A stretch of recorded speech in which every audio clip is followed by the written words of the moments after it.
Good afternoon. We're going to get started. So I just want to welcome you all and thank you for joining us today. And on behalf of the University Student Union, we're thrilled to announce our collaboration with the College of Health and Human Development for today's event, Black Woman Entrepreneur Leader. And before we get started, I want to introduce these two wonderful women that you see here on the stage. And so Dr. Mechelle Best is the Dean of the College of Health and Human Development in the red here at Cal State Northridge. With a background as a professor and chair of CSUN's Department of Recreation and Tourism Management, Dr. Best brings over 20 years of academic experience. Additionally, she boasts more than 30 years of management and leadership experience in the tourism industry across the Caribbean and the United States. Dr. Best's dedication is focused on inclusive excellence and student success, as well as promoting diversity, equity, inclusion, and justice to foster an environment where all students, faculty, and staff can flourish. And our guest joining Dr. Best today is Ms. Nicole Harper Rawlins, who holds a BA in psychology and a master's in educational psychology, both from UC Berkeley. Before embarking on her entrepreneurial journey, Nicole worked in the field of social services. However, inspired by her mother, Patricia Williams, a McDonald's franchisee, Nicole joined the family business. After completing the McDonald's Next Gen program, Nicole became an approved McDonald's franchise owner-operator in May 2007. Her sister, Carrie Harper Howie, followed suit and became an approved McDonald's franchise owner-operator in 2017. Together, they are business partners operating 21 McDonald's in South Los Angeles, Compton, Carson, Gardena, Lynwood, and Inglewood. Please join me in extending a warm welcome to these remarkable women as they begin this engaging dialogue. Good afternoon, and thank you all so much for being here for this conversation, because this is what it's going to be. It's going to be a conversation in which I hope Nicole gives a lot of insights on entrepreneurship, on being a Black woman, on being a leader, and on talking about how you can rise above inspirations and motivations to continue doing the work that she does, volunteering in the community, providing service, providing opportunities for young people and more. So I hope this is a really good conversation and that you will enjoy it as much as I know I will. So Nicole, do you want to give some brief opening remarks? Thank you so much for the invitation and for everyone here. It's always a pleasure to be able to talk about what I do and a little bit about my history. So I'm looking forward to the conversation today and hopefully some questions and interaction with some of you out there who may have questions. So thank you. So I have a set of topics, not questions, a set of topics that we're going to talk about. And then hopefully at closer to the end of it, we will have opportunities for questions from the audience. When Tari was doing the introduction, she mentioned that Nicole and her sister Carrie now own 21 McDonald's restaurants in Southern California, which is a remarkable achievement for any two people, any individual, any company to do. But I want you, Nicole, to take us back. What are your earliest memories of McDonald's? So actually my earliest, I have two early memories. So my parents in the 80s, before many of you were even like ever thought of or anything like that, but during the 80s, my parents, it was actually my mom's sister and brother-in-law were McDonald's owner-operators in San Diego. And that's how my parents actually found out about being McDonald's franchisees. So one memory I have was being maybe about 7 or 8 years old, and we were at my aunt and uncle's McDonald's. And for some reason, I got it in my head that I wanted to eat 2.5 Big Macs. So I did it. I don't know how. I don't know, kind of what happened after that. I have no memory of what happened after that, but that's probably my first memory.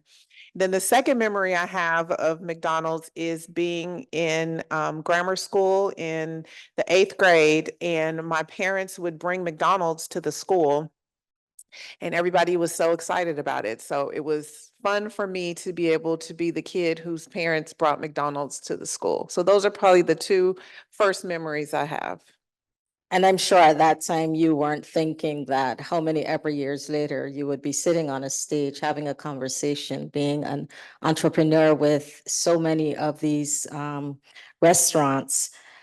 I want to ask you to talk to us a bit about your mom, Patricia Williams, and how that business started and how she became the force that she is. And this just very well-known figure in Southern California and across the country.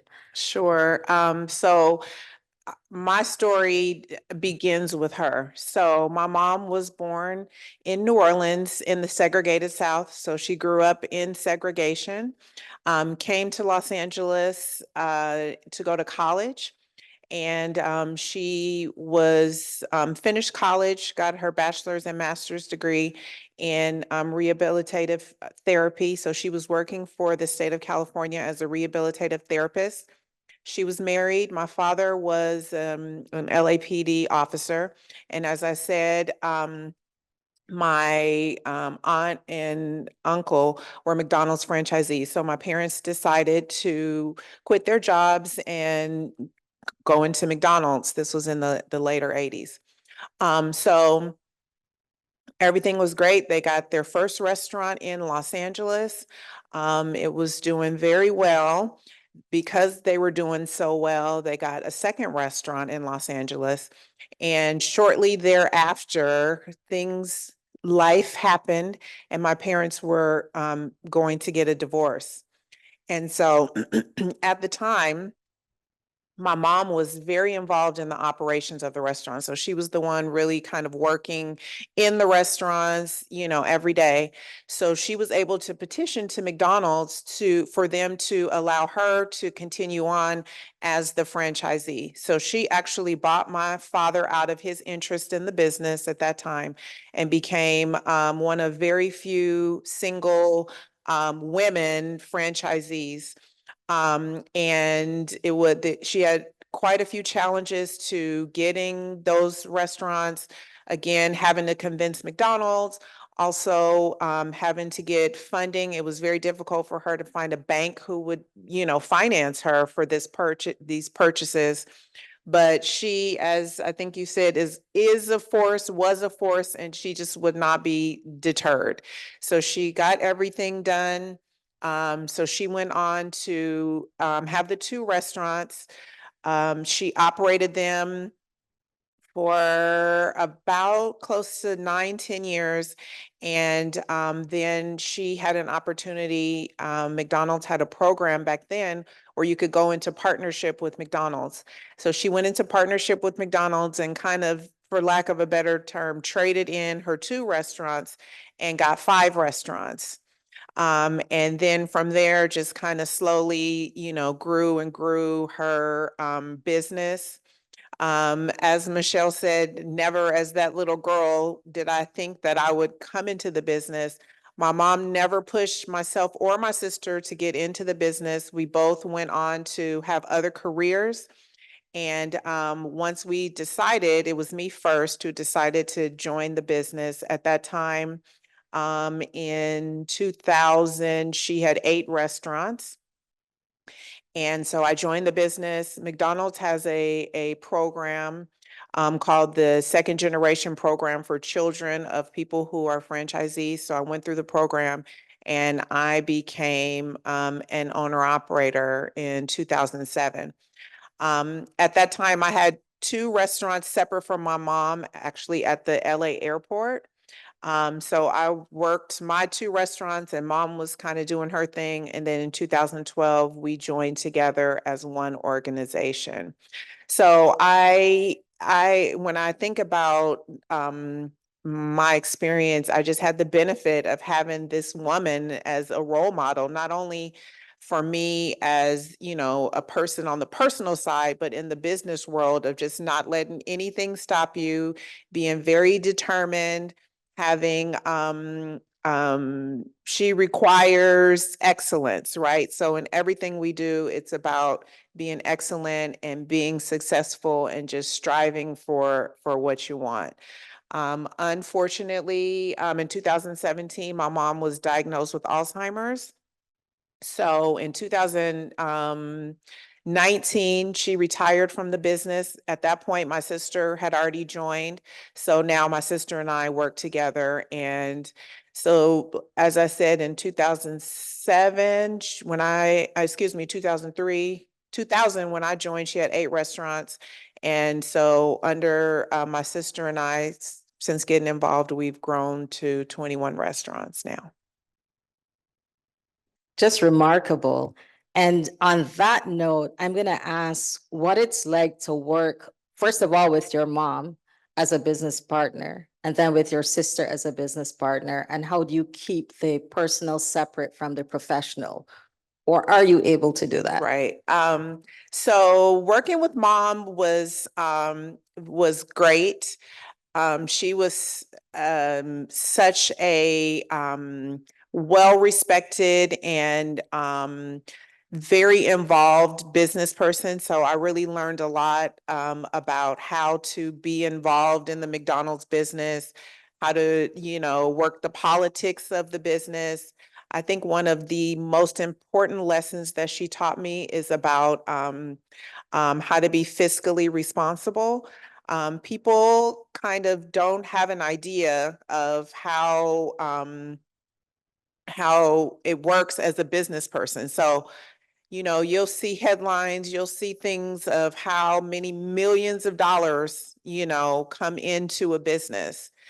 But your income is not really your money, right? Your income is what you use to pay all your bills and pay your employees and, provide all the things that you need. So my mom always taught me that our responsibility was to make sure there's money in the business to do the things that we need to do.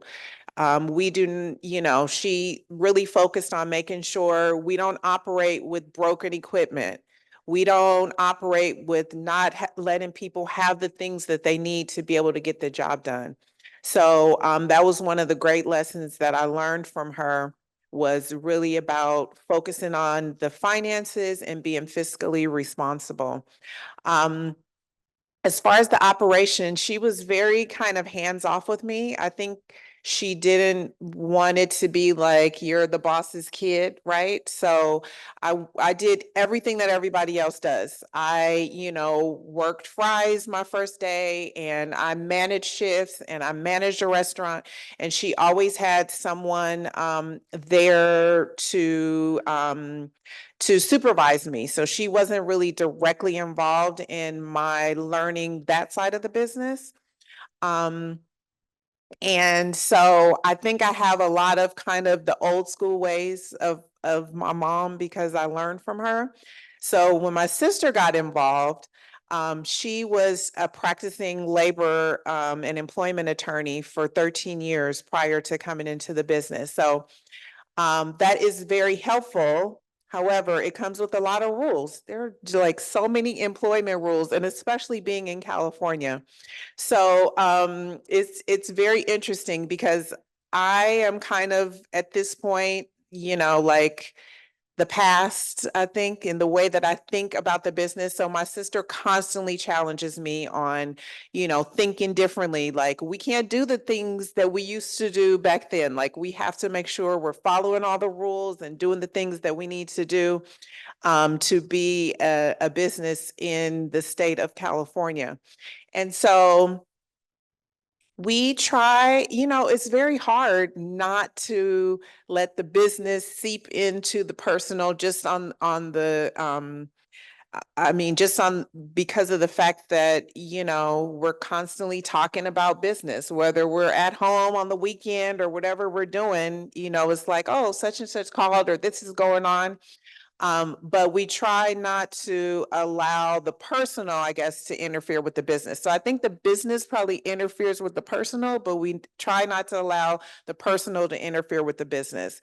In our organization, Carrie is really her expertise is in people and employment, and so she stays in her lane. My expertise is more in the operations and the financial side, so I stay in my lane. So, obviously, if there are big decisions, we come together to make those decisions, but we both try to stay in our lane and not allow, personal to get involved with the business. Okay, so we've talked a lot, or you've talked a lot about the business, but the business is really now 21 McDonald's restaurants. And I know most people see a chain and they don't actually understand how franchising works. So can you talk to us a bit about how you become a McDonald's franchisee and what that means and what you go through and so on? Sure. So many people think that McDonald's is a corporation, a huge corporation, and that is true. McDonald's is a huge corporation, but 90% of the restaurants that operate in the United States are owned by small business people. So when you talk about McDonald's, the corporation, that's not me. Although I operate 21 restaurants, that's not me. I am a small independent business person. So what does that mean? That means that all of the people, the employees who work with me work for me. Their paycheck has my company's name on it, not McDonald's. They don't work for McDonald's. They're not McDonald's employees. And we are all together. We are all independent franchisees. And I just think that's something that many people really don't know. They really feel like we're just a corporation. We pay a royalty to McDonald's Corporation to be able to use their logo. And essentially, we all do make up McDonald's because, as a consumer, you don't know the difference of if it's my restaurant or I actually went to the restaurant across the street it's owned by a friend of mine. So I text him like, oh, I visited your restaurant. So as a consumer, you wouldn't know the difference, and that's part of the requirement to be a franchisee is that we do have rules that we have to follow so that you don't know the difference. So that the Big Mac tastes the same, whether you get it here or you get it at one of my restaurants in LA. So those are all part of the program, but we are not McDonald's Corporation. And again, like I said, over 90% of the restaurants are owned and operated by individual small business people. And as far as the requirements, as I referred to earlier, if your parents are already franchisees, there is what's called the second generation program. But you can also, if you're not affiliated with McDonald's, become what's called a registered applicant. And it's a very similar program. And basically, you're evaluated on your business acumen and you're required to be able to know the basic functioning of the restaurant, go through all the stations, and then you can become an approved operator. Once you're approved, either as a second generation and or a registered applicant, then you're eligible to purchase restaurants. Okay, so you went from owning 2 McDonald's to operating 21. And I know earlier when we were chatting, we were talking about, when you own 2, you can hire everybody, you can have conversations with everybody, you can have events with everybody. What has changed over time and how are you managing in this different atmosphere where you can't hire everybody anymore? Right. Yeah, that is an ongoing transition. As you said, I started with 2 restaurants. I went to those 2 restaurants every single day. I knew every employee, their whole life, everything about them. I did all the hiring, all the firing. My 2 restaurants were at the airport, so we had to have badges for them to get inside the airport. I did everything related to those 2 restaurants. So to grow to now 21, where honestly, there's no way I can know every employee and know their whole life. And it's a challenge because that's what I feel like I should be able to do. And just physically, I am unable to do that. So we're constantly benchmarking with other organizations of our size. Like, okay, well, what do you do? What is your organizational structure? How many supervisors do you have? How many restaurants do they supervise? Constantly trying to get information, but it's a mindset of understanding that you have to trust other people because you can't be there all the time and you can't do everything. We're very, very blessed to have a great staff, a great group of staff members who work with us. Many of them started, this was their first job, and they've been with us 20, 25 years. We recently, I say recently, but 2021. So 3 years ago, we promoted a director of operations. So the way that our organization is structured, you have Carrie and I, and then directly under us is a director of operations who's in charge basically of the operations of all 21 restaurants. Then we have 2 organizational supervisors. We have 6 area supervisors, 3 supervise 4 restaurants and 3 supervise 3 restaurants. And then each restaurant has a restaurant manager, and then so down from there. So our director of operations, who is essentially the person in charge of the day-to-day in all of our restaurants, started with my mom 20 plus years ago as a maintenance person. And through just working his way up and learning and, having more and more responsibility, is now in charge of our organization. So it's really learning how to trust people. Now we have access to so much technology, which was not, in place when my mom was coming up or when I first got into the business. So it's figuring out how to use technology to get information that you otherwise would have to, be in the restaurant. I remember, so every month, every week, we do what's called food cost, where we go in and do an inventory of all of the food items to see, kind of where we are. And then it rolls up to the end of the month. And so doing inventory in each box, there might be like, 500 patties or whatever it is. And so back in the day, they had to do that one by one, like counting every patty, counting every ketchup packet, and now we have like a little computer that helps us. So it's really figuring out how to utilize that technology to be able to get information when you're not there. So it's a challenge, but it's, I guess it comes with the territory. So in the flyer for this event, I think we made note of this being a wide-ranging conversation. And it's really about a lot of the thoughts that pop into my head when I think about McDonald's and what people may say about it and so on. And I know that I have posted something once about Nicole's family and the changes and how they've grown these restaurants. And one of my friends responded and said, well, if they're so successful, why are they basically still running McDonald's? Because that's not healthy. And in today's movement of health and wellness, the question always comes up about McDonald's is not the healthy option. So what do you say to that when people say McDonald's is not a healthy option? So I say that, first of all, we do have healthy choices.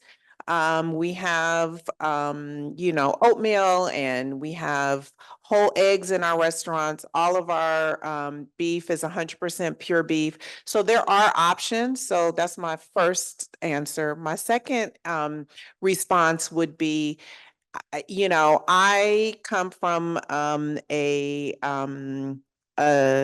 point of everything in moderation. So whatever you choose one day, maybe you don't choose that another day, or maybe you go to McDonald's once a week or once a month or whatever works for you.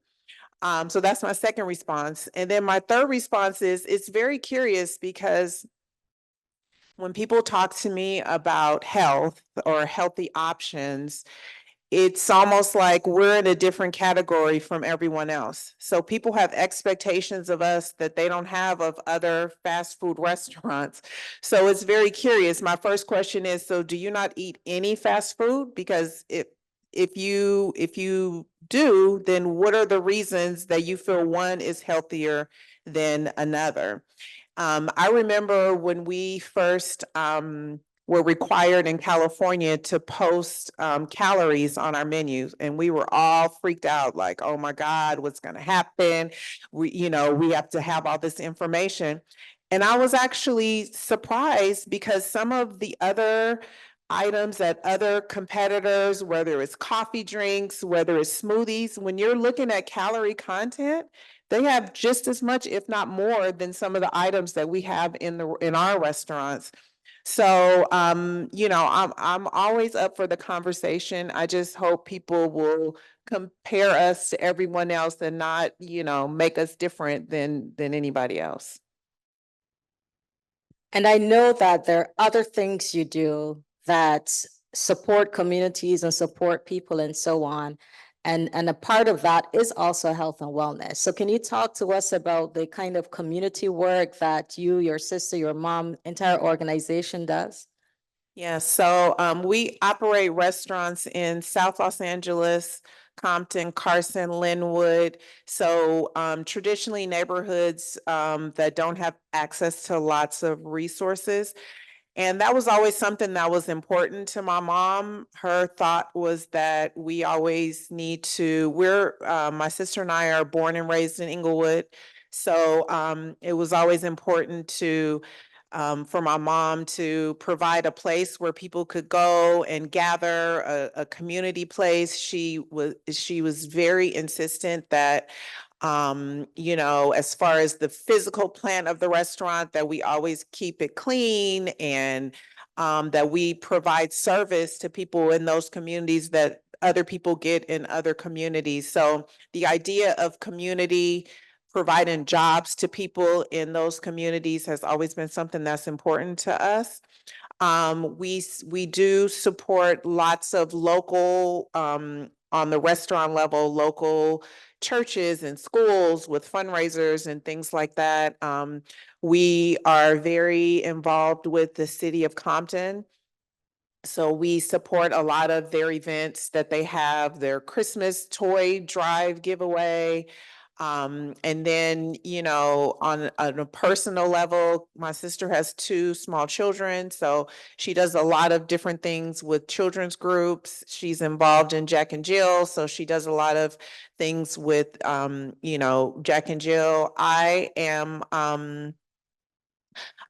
involved with, I'm in a sorority, Delta Sigma Theta, so I do a lot with young women, with mentoring, things of that nature. And then on an organizational level, we support Ronald McDonald House Charities, and Ronald McDonald House Charities is really focused on helping families with children who are have medical problems. So you'll usually find them very close to children's hospitals.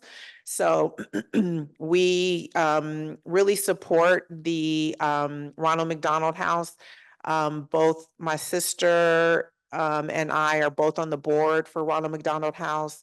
We're on boards of other charitable organizations. And so it's just figuring out ways that we can support the business, support the communities where we do business. It's something that's very important to us. So on that note, you talked about having restaurants placed in communities where there may not be resources, employing people from those communities who may not ordinarily have opportunities. And I think about, when I think about McDonald's, or certainly when we thought about McDonald's 20, 30 years ago, it wasn't with a vision of having a Black woman entrepreneur at the head of an organization with such a significant amount of McDonald's restaurants. And I know that both you and your sister, as well as your mom, you've done a lot of work for McDonald's nationally in the area of diversity, equity, and inclusion. So I wonder if you could talk to us about some of that work.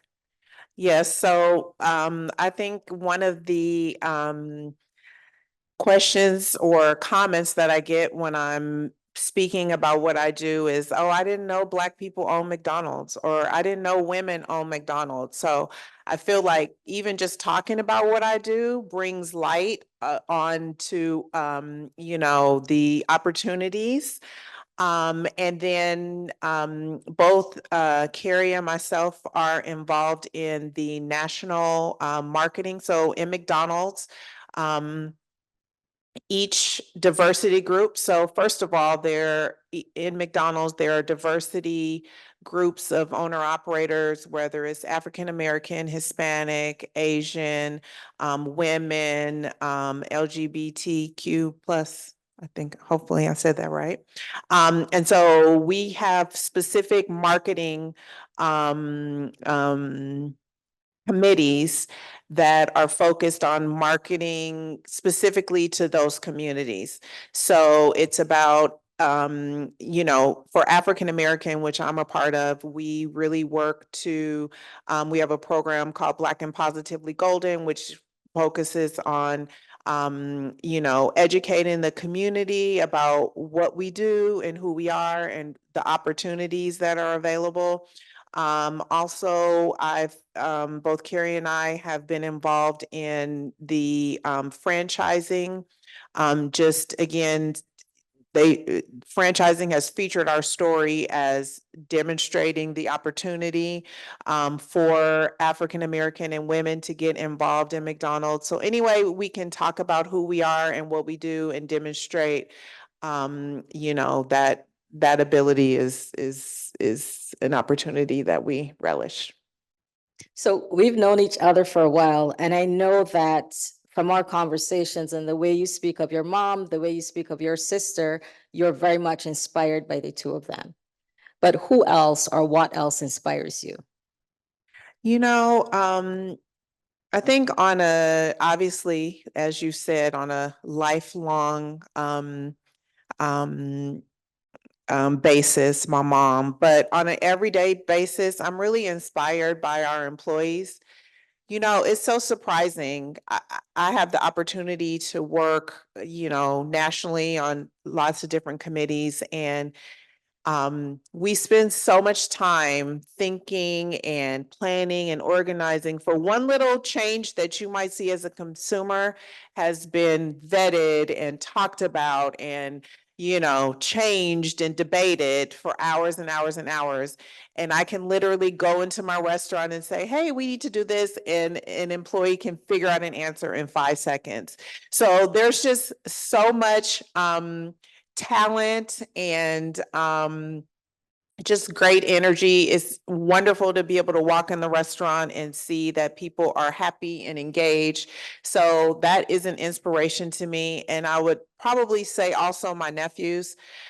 If you have ever heard my sister speak about her story, as I said, she was a labor attorney and never had any intention of getting into McDonald's until she had her first son. And then the idea of legacy became something that was very important to her. So I think about them and, how I can influence them and how I can help to create this legacy for them if they choose to get involved with McDonald's. There's an opportunity for them there. Okay, so you're an entrepreneur, you're still growing these restaurants. You are doing all kinds of community things. You're sitting on all of these boards, and it's kind of exhausting just to think about all of that. But what is a day in life like for you? Every day is different, which is good because, I don't want to get bored and complacent.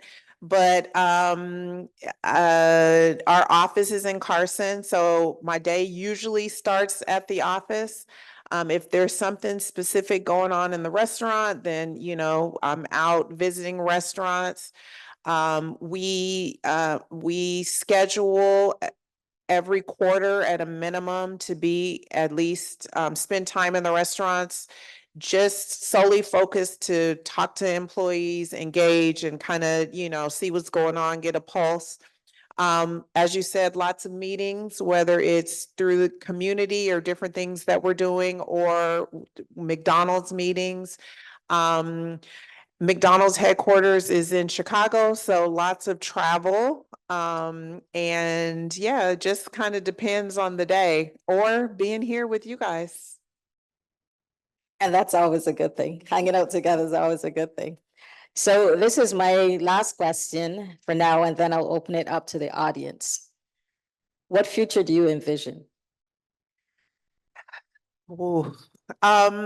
So we were meeting with a new person in McDonald's, and she asked us about growth and about, do we want to grow more? Do we want more restaurants? And my response was, I'm really only interested in responsible growth. And for me, what that means is we have to be in a position where the standards that we have for ourselves, for our employees, for our restaurants are able to be maintained in whatever growth we may have.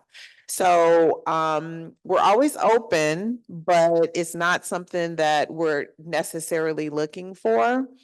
And we purchased 3 restaurants in March of 2023. So we just came upon our year anniversary. And before we purchased those restaurants, we actually had a conversation about retirement. And thinking like, okay, so the way that it works at McDonald's, when you purchase a restaurant, there's a 7-year financing. So we're thinking, okay, so if we buy these restaurants, then 7 years, what does it look like after we pay this restaurants off? Because that's all we think about is paying the restaurants off, right? Because you really don't make any money until you pay the restaurants off.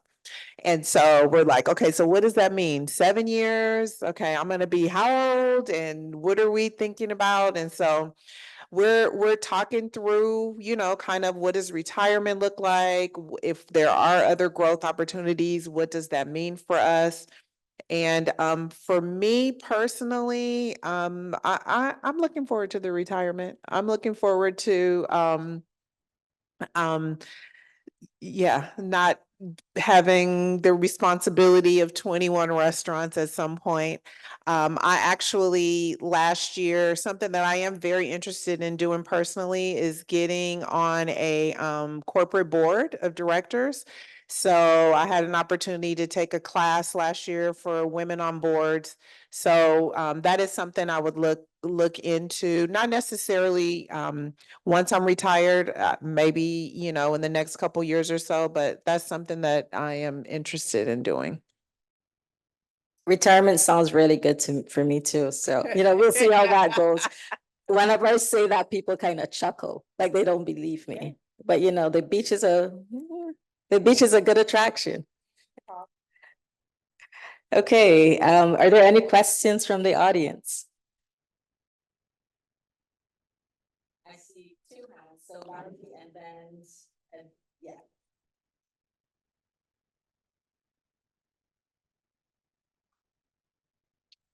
Right here, Larry, in blue, yes. Okay. Do I do anything?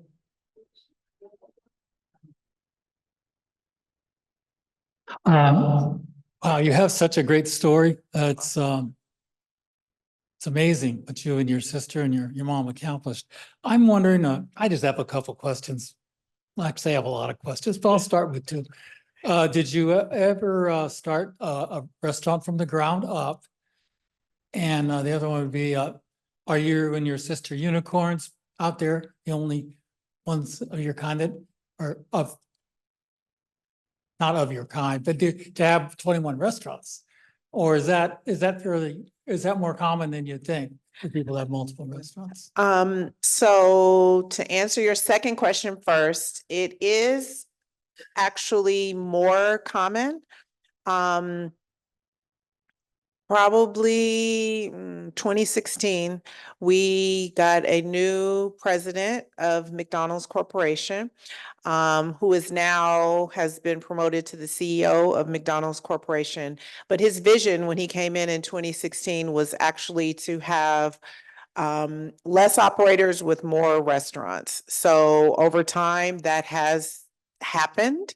Um, speaking just for the Southern California area, there are quite a few organizations that have 21 plus restaurants. So I spoke about the friend of mine who has the restaurant right here next to the university. I think he and his family have somewhere in the neighborhood of 40 restaurants. Most of the, especially in Southern California, most of the operator organizations are families. So they have second generation, some have third generations. There's another family that has 40 restaurants, also two sisters and a brother. So yeah, there are quite a few organizations that have this many restaurants. I would say for as far as African American, we probably have the most here in Southern California. But there are operators throughout the country, African American operators. A friend of mine, he has 50 restaurants in North Carolina. So yes, that was the vision, and it is happening that you see less operators with more restaurants. So the last time we actually purchased a restaurant that was built from the ground was in 2008. And it's very interesting. So the way that the franchising works is each restaurant has a different financial different financial terms. So part of the financial terms is the rent that you pay to McDonald's Corporation. And so if you have a purchase site, which means McDonald's actually owns the land, then your rent is set, right?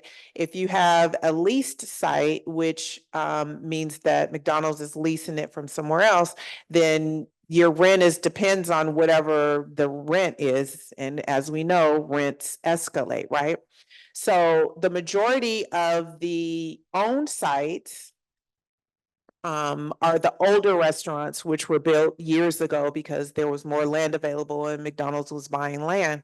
So those restaurants are already owned by people. So for me, I would prefer to buy a restaurant that's owned by someone because the rent is going to be much more favorable than a new restaurant, which would probably be leased and the rent is going to be a little less favorable. So, kind of depends on the deal. And also in the areas where we do business, there have not been a lot of new from the ground restaurants. So our growth has really come through buying from other operators. But when you have a new restaurant from the brand new restaurant, is probably a little different than, a new, kind of a new restaurant. I mean, like we have all the training and, so it's a little different than, opening your own, Nicole's Burgers, right? You have kind of like a script where what to do and how many people you need and all of those kinds of things. Quick question before that gets asked. On the how many people do you need? How many employees do you have? So we have probably around 1,300 employees. Each restaurant, depending on the sales volume, has anywhere from 55 to I have my highest volume restaurant that has 110 employees for that restaurant. I'm sure that you faced a lot of challenges and hurdles during your time. Can you name a challenge that you faced and adapted to that with the knowledge you have now, you may have approached differently? So when I think about my personal career, the biggest challenge for me was when I got my first two restaurants. And I am just a little bit of a perfectionist, just a little bit.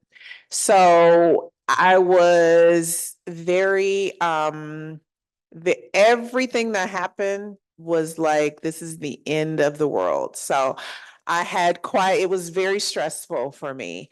And so a kind of a funny story, before I had those two restaurants, I used to have a very big fear of flying. Oh, I just even thinking about if I had a trip coming up, I would start stressing out like 2 days before and thinking about, oh my God, what's going to happen? And when I got the restaurants, coincidentally at the airport, um, after I had those for about a year or so, I got more involved in leadership. And so I was required to fly a little bit more. And at that time, this was like 2007. So like we had cell phones, but not like they are now. But I learned to not fear flying anymore, because when I was on the airplane was the only time that I could make myself feel okay with turning my phone off, because I was required to turn my phone off. So that was the only time I really had peace, because I was like, I have to turn my phone off, but it's not me, but you know, this is the FAA who requires it. And so that really helped me to develop a comfort with flying. So if I had to do it all again, I would tell myself like, it's going to be fine. Everything is not the end of the world, because it's such an emotional roller coaster when you think every single thing that goes wrong is going to be the end. So that was probably what I would tell myself. Oh, hi. Have you ever been interested in franchising something else than McDonald's? Because for me, it seems like you have the ability and the skills to bring other restaurants and other businesses to a national growth level than McDonald's. And if not, why? So kind of, yes. My sister actually started it was a kids playground called Kitty City in Los Angeles. And that was a completely original concept. And it was hard to bring a completely original concept to life is completely different than what I do. What I do is, you know, I have a playbook. I know exactly what I need to do, how, what the profit margins are, what I'm supposed to run for labor, and how. I know all of that. For a completely new concept, you have to learn that. So unfortunately, it was not successful for us. So that was a learning experience. And as far as other restaurant concepts, our contracts with McDonald's do not allow us to get involved in other restaurant concepts that are in any kind of competition with McDonald's. So as long as I am involved with McDonald's, that's not something that I would be able to pursue. But thank you for thinking that I could do it. I appreciate it. Hi, this Hi. is Dr. Anjum Patel. Such an inspiring story, such an inspiring life. And my question is, one thing, moderation. I was sports psychologist for Indian team for Asian Games, Olympic, traveled 22 countries, and believe me, being in fitness, wellness, sports, McDonald is the surviving mode for our team after every 3 days. Any country, my manager had the duty after 3 days, we have to find out a McD and go there. So I was running my 7 fitness centers in India, so I know it is lots running 21. But luckily I sold all before pandemic. By 2019, I sold all my because I was planning to relocate in USA. How was your experience during pandemic, having responsibilities of 1,300, employees and running? How was that? How you survived from that? Oh my gosh. That's a great question. Oh, the pandemic. Yeah, that was very interesting, because we, as in the restaurant industry, were just as ignorant about this disease as anyone else, right? However, we became responsible for everything, right? We became doctors administering tests and knowing when people should come back and how and when. We became police officers. We became everything, right? So it was very challenging. We did have a lot of support from McDonald's Corporation. I feel like we had weekly conference calls. I mean, you know, that's when everybody got into the Zooms. We had so many Zooms. They provided a lot of resources for us. They would bring in experts from Mayo Clinic and other places to, you know, provide us information.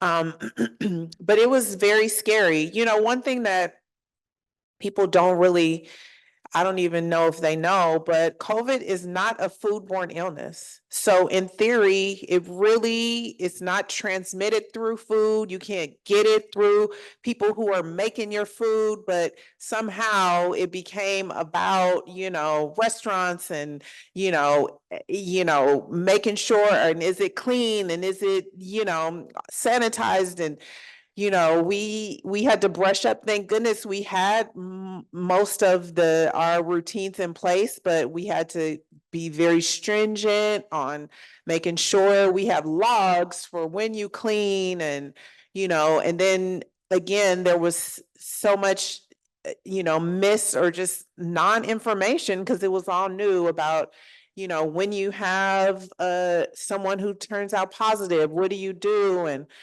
I mean, we had so many meetings leading up to, and I'm talking about, this is all of Southern California, leading up to, and we would call it not if, but when we get our first case. And we all, as operators, would talk about it like, okay, what are you going to do? And what's going to happen? And what, do you have to close? And so just thinking about the beginning where we started and where we are now is like a completely different mindset. I remember I was on one call, and this was at the very, very, very beginning. And there was an operator, and he's like, oh, well, one of my employees asked if they could wear a mask. And my response was no, because then people are going to think you're sick. So at that time, we had no idea. We didn't know what it meant. So to go from that to now, and then the time where, we were making masks in the restaurant. I mean, it was a lot. It was a lot.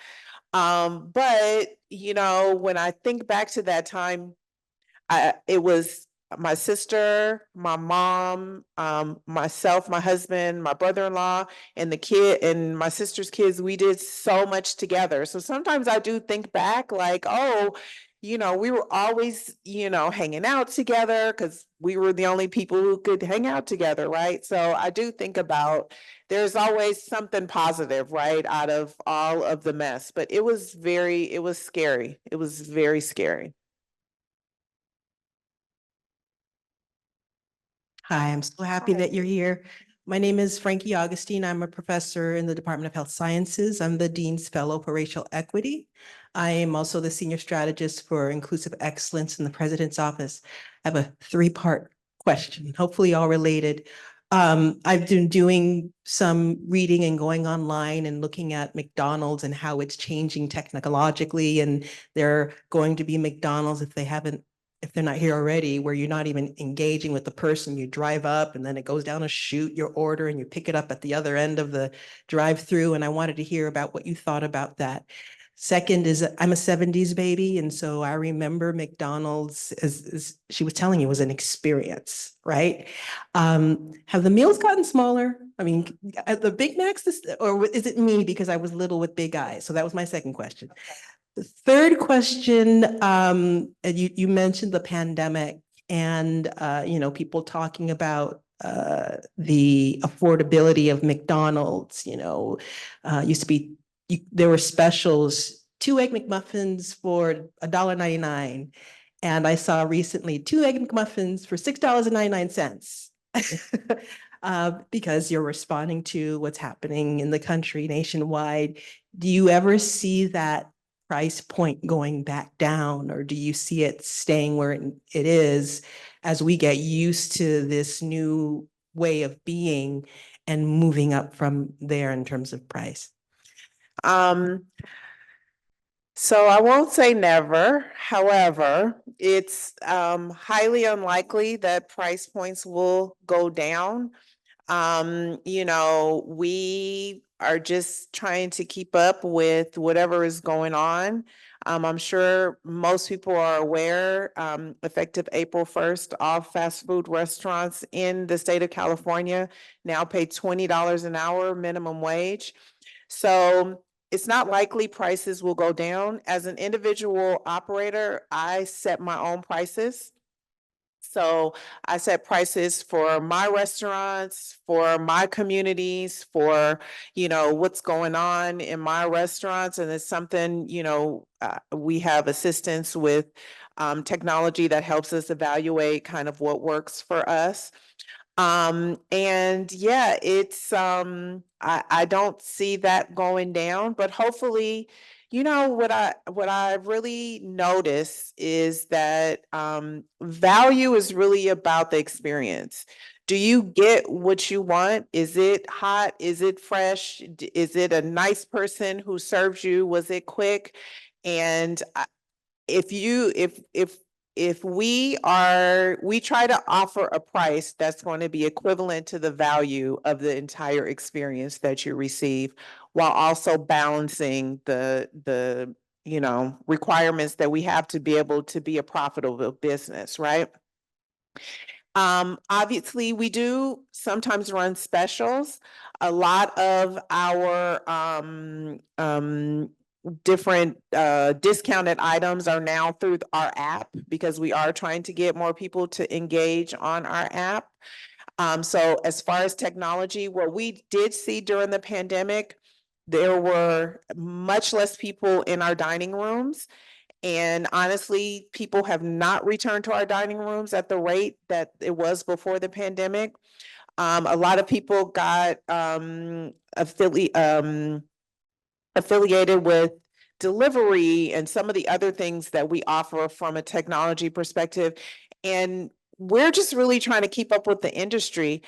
Again, I feel like sometimes people see McDonald's in a different light than everyone else, because everyone else has apps and you don't even have to talk to people. You go in and pick up your food and don't even have to engage. But there is something about, especially the nostalgia of how things used to be.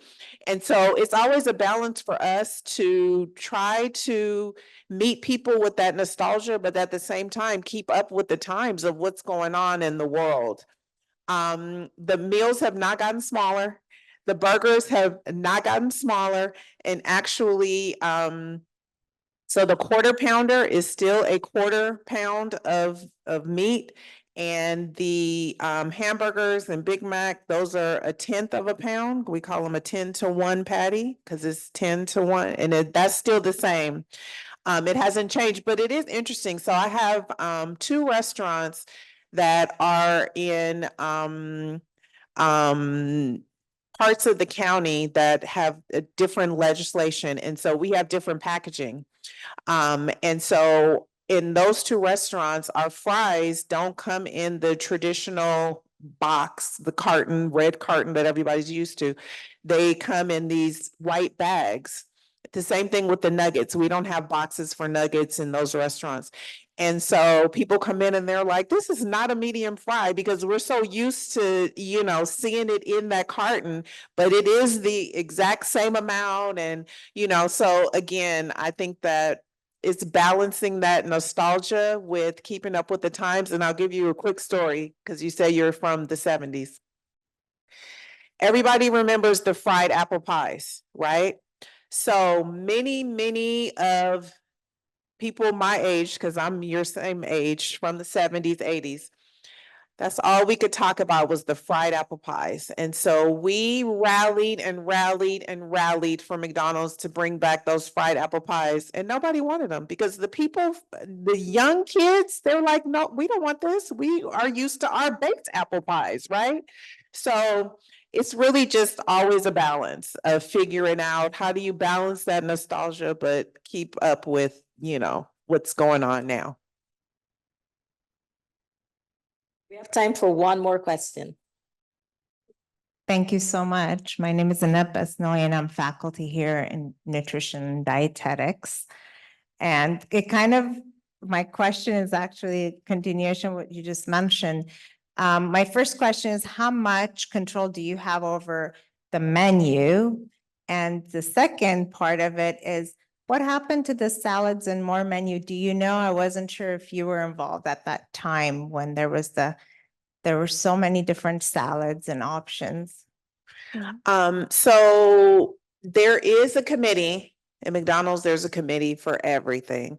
So there is a committee that looks at menu. I am not on that committee, so I don't make those decisions. And we are not allowed to just make up our own menu items in the restaurant, right? So whatever comes out of that committee has McDonald's corporate people on it. It has owner operators on it. I'm sure it probably has some vendors and other people on it.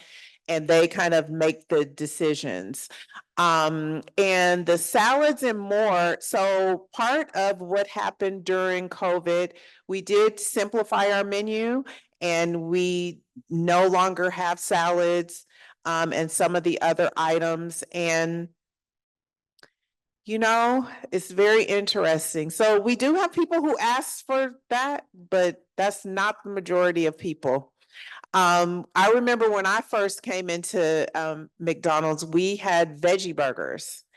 And I'm telling you, people even tell us now, do you have any vegetarian options, or those veggie burgers sat in there, they could be there the whole day because nobody was ordering them. People in their mind, they want healthy options, but when they come to the restaurant, they're not there buying those, salads and veggie burgers and some of the other things. So that I know the salads were part of the simplification during COVID. I'm just gonna say that the Southwest salad was the best thing on the McDonald's menu, other Noted. than the French fries. Noted. That's my plug to get the Southwest salad back on the McDonald's menu. We are very much close to the end of our time here. And I wonder, because we have so many students here, if you have a few words of wisdom for our students. I think what I normally say to students is, there are a lot of opinions about McDonald's. You hear, go to college or else you're going to end up working at McDonald's, or, all of the negative things about McDonald's. And what I want to say is, if anything that you heard from me today is an inspiration, I have an employee who started as a crew person and is now running our entire business. There are so many opportunities in McDonald's. Many people come and work while they're in school just to, supplement their schooling. There's so many skills that you learn at McDonald's, whether it's teamwork, just the basics of coming to work on time. And I mean, there's classes that you can go through, leadership classes. So there's so many opportunities. So what I would say is just keep an open mind. Don't just automatically think, oh, okay, it's a dead end job, because it's not a dead end job. It can be whatever you want it to be. It can be short term while you're in school. It could be long term. In the corporation, I am convinced that there are more lawyers who work for McDonald's Corporation, because everybody's always trying to sue us. So if that's something that you're interested in, there are just infinite opportunities, marketing, nutrition. We have chefs that work, for the corporate. So that would probably be my my advice, is just keep an open mind. There are lots of opportunities and you can really make it whatever you want it to be. Thank you. I hope all of you sitting here found some value in being in this audience today. This has been a great conversation for me. And I mean, we get together, we talk pretty often, but even in this space, this is a great conversation. And I have learned so much from Nicole today. I thank you so much. I know some of what you go through on a day-to-day basis, and you had to drive from Inglewood to get here. Unfortunately, there was no traffic, but there may be traffic going in the other direction. But I really want to thank you for taking the time to come and talk to our students. And I have to tell you that this is the second time Nicole has done this for me. The first time it was for one of my classes. This time around, I wanted more people to have the opportunity to hear from her. And we are recording this so that we can share it widely as well. But I asked and she immediately said yes. It wasn't, let me think about it. It wasn't, let me check my calendar. It was, yes, when do you want to do this? Give me a couple of dates and we can make it happen. And I really appreciate that. Our students don't get to hear from people in industry in these kinds of positions often enough. And we need to bring more people in front of our students who remind them that it doesn't matter where you start, you can always end at that point in your career that you're really interested in getting to. And it also reminds us that where you start isn't necessarily where you will end, because if you were here from the beginning, you would have heard Nicole say that she and her sister and her mom and her dad did not start out in food and beverage careers, didn't start out as McDonald's entrepreneurs. I know she and Carrie resisted for quite a while before they finally decided that they were going to go into what is the family business. And so you can start on one career path and for whatever reason decide you're going to change, and you can change and be completely successful in that new career as well. And life is just really about learning and engaging and doing different things and taking risk and overcoming challenges. But I really appreciate that you've taken the time to come and talk to our students again. So Thank join me in saying thanks. Thank you.